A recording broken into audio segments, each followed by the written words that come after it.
as we continue this sort of conversation, I would just start again back to that. In your school, you hadn't been there a while, but how do you imagine like what it will look like in terms of the race and ethnicities of people? That's a clear question.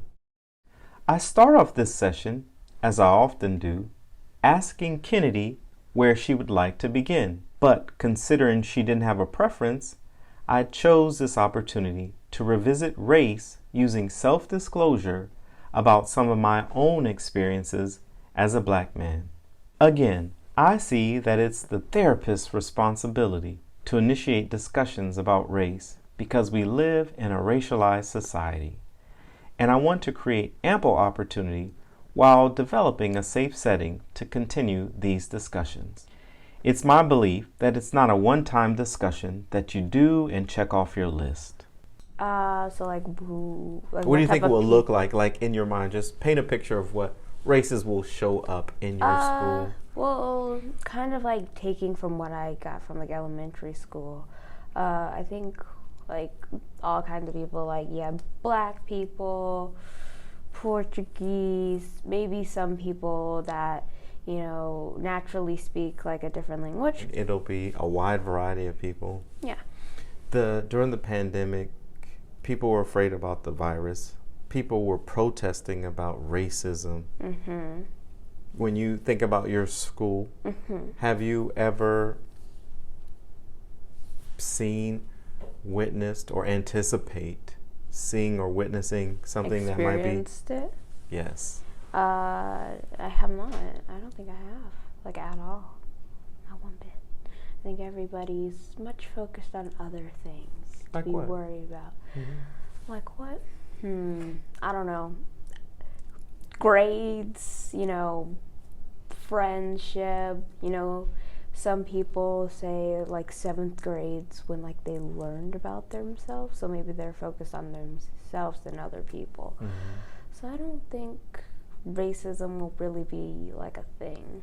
Maybe like some people will be made fun of for like, the whole LGBTQ thing, but I don't really think racism's gonna be out there.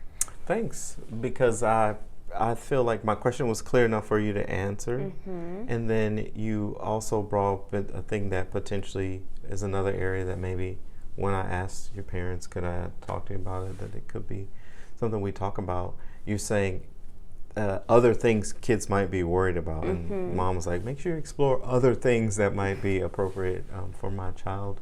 So thank you for giving me that opportunity to do that. You said students might be concerned about themselves. And then what did you mean by that?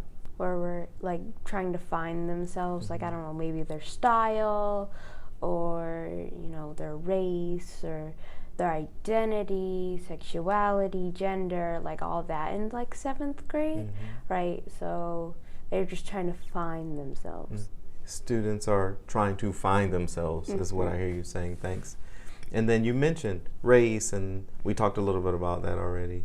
Gender, sexuality, and then you were talking about some more specific nuances of yourself in terms of self-improvement. So my question is, talk to me about sexuality or gender or the LGBTQ. As I've said before, as a therapist, I feel that I am responsible for opening the door to sensitive topics. Gender and sexuality, like race, can be delicate, especially for this age group. I know this is something that kids think about, so I took the risk to ask her directly whether this is something that is meaningful for her and worthwhile to talk about. I don't want to imply that I would necessarily inquire about this for all children of her age, but I got the sense clearly from her comments that this was something of interest and she was likely ready and willing to discuss.